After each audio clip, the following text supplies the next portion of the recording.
Tanggal 17 November 2022. Malam hujan deras membungkus kawasan Pogung, Yogyakarta, seperti biasa.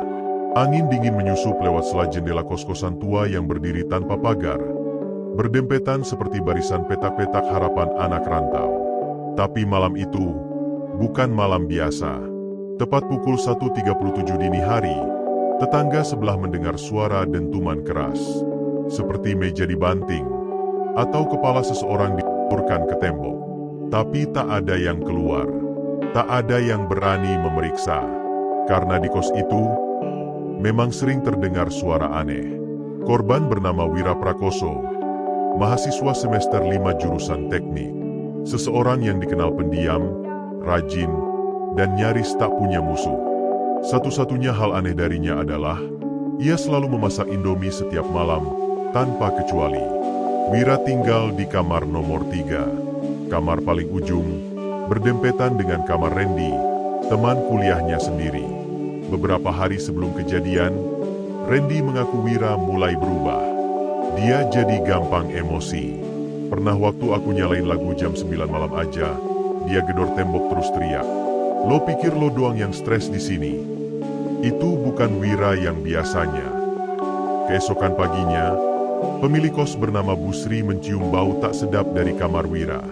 Ia ketuk, tak ada jawaban. Setelah beberapa jam, ia putuskan untuk membuka paksa pintu bersama warga sekitar. Yang mereka temukan adalah pemandangan yang membuat seorang bapak pingsan di tempat.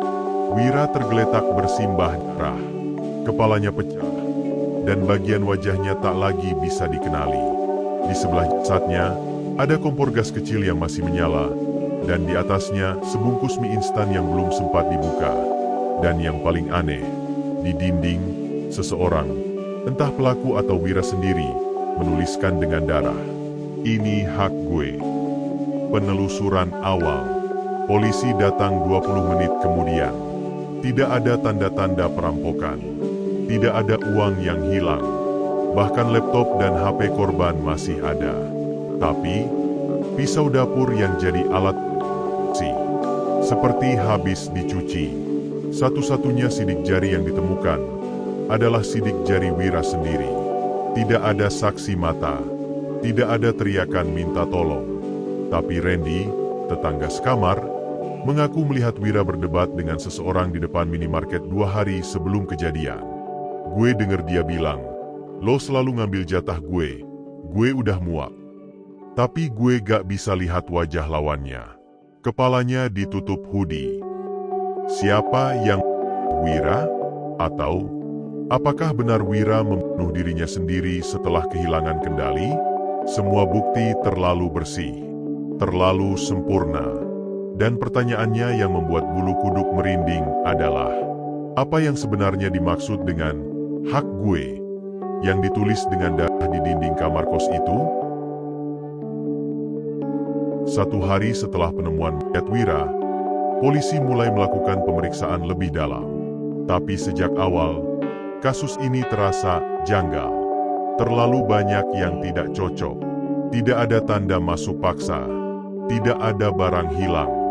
Dan meskipun kepala korban tidak ada bercak di pegangan pintu, meja, atau dinding lain, selain di tempat tulisan itu. Ini hak gue. Tulisannya kasar, tergesa, dan ganjilnya, seolah tidak ditulis dengan tangan kanan, padahal Wira kidal. Kamar Wira, arsip ganjil. Polisi menemukan sebuah flash disk di dalam saku celana Wira. Isinya hanya 1 file video. Durasi 14 detik. Dalam video itu, terlihat Wira sedang duduk di kursi kamarnya, memandang lurus ke kamera. Matanya merah, nafasnya berat. Dan dia hanya mengatakan 1 kalimat. Gue tahu dia bakal dateng lagi malam ini.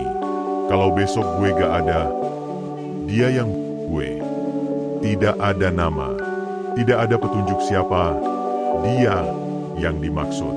Tapi saat tim forensik memeriksa rekaman CCTV minimarket di dekat kosan, mereka menemukan sesuatu yang aneh. 2 malam sebelum kejadian, sekitar pukul 23.18, Wira terlihat sedang berdebat di depan minimarket. Tapi rekaman CCTV menunjukkan sesuatu yang lebih mengganggu. Sosok yang dia ajak bicara tidak terekam. Wira berdiri sendiri. Matanya mengarah ke arah kosong.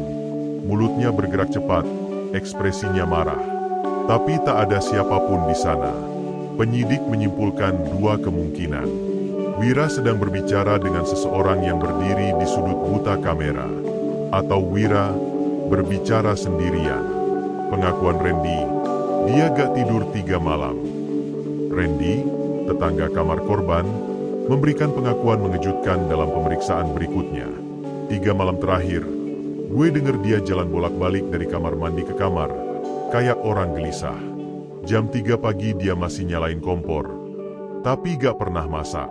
Kadang gue denger dia ngomong sendiri, kayak lagi debat. Polisi mulai mempertimbangkan kemungkinan bahwa Wira mengalami gangguan psikologis berat, mungkin skizofrenia, atau delusi berat. Tapi, lagi-lagi, ada satu detail yang membuat teori itu sulit diterima. Saat tim investigasi menggeser lemari besar di kamar Wira, mereka menemukan dinding yang penuh coretan. Puluhan tulisan dengan spidol merah, tertutup debu dan jamur dinding. Coretannya seperti isi pikiran yang tercecer, berantakan dan menyeramkan. Jangan biarkan dia masuk. Gue cuman pengen makan tenang. Dia tahu semua tentang gue. Indomie terakhir, hidup terakhir. Yang membuat polisi gemetar bukan isinya, tapi tulisan paling bawah, yang sepertinya ditulis terakhir. Hari ini dia akan gantikan gue.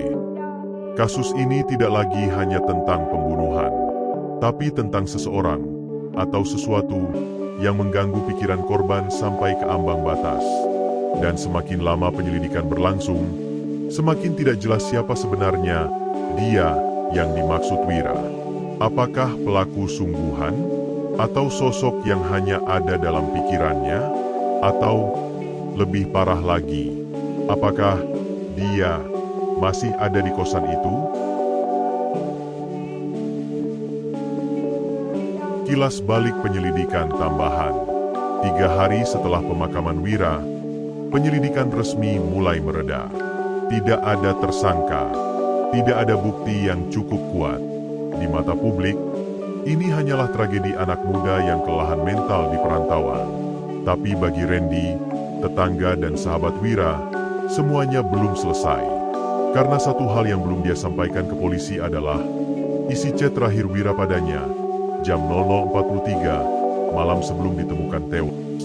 Kalau lo dengar suara dari tembok, jangan jawab, jangan buka pintu. Dia gak bakal nyoba 2 kali. Dan sejak malam itu, Randy mulai mendengar ketukan. 1 kali, setiap malam. Selalu dari dinding yang sama. Dinding yang memisahkan kamarnya dengan kamar Wira. Randy mencari jawaban. Randy, yang sudah tak tahan dengan rasa bersalah dan ketakutan, memutuskan untuk kembali ke kamar Wira. Kosong. Sudah dikunci oleh pemilik kos. Tapi dengan alasan ngambil barang pribadi, dia berhasil dibukakan pintunya. Kamar itu dingin, walau matahari siang menyinari. Tapi saat Randy duduk di kursi Wira dan menutup matanya sebentar, dia mendengar suara, sangat pelan, tapi jelas. Udah giliran gue sekarang. Temuan catatan terakhir. Randy menggeledah laci meja Wira dan menemukan sebuah buku catatan kecil, terselip di bawah tumpukan kertas. Catatan itu tak seperti jurnal biasa. Semua ditulis dengan huruf kapital, tergesa, dan kadang tak selesai. Isi catatan menunjukkan bahwa Wira sudah mengalami gangguan lebih dari 3 minggu. Tapi bukan sekadar delusi. Wira percaya ada entitas yang mengawasi dia, dan menggilir manusia seperti semacam siklus. Dia muncul pas kita udah hancur, pas isi kepala penuh. Dia bisikin pikiran, dia rebut hak lo, mulai dari hak buat ngerasa lapar, hak buat ngerasa cukup, sampai hak buat hidup. Lo bakal ngerasa bukan lo, tapi anehnya justru di situ lo ngerasa tenang. Polisi menutup kasus, tapi satu hal terakhir terjadi.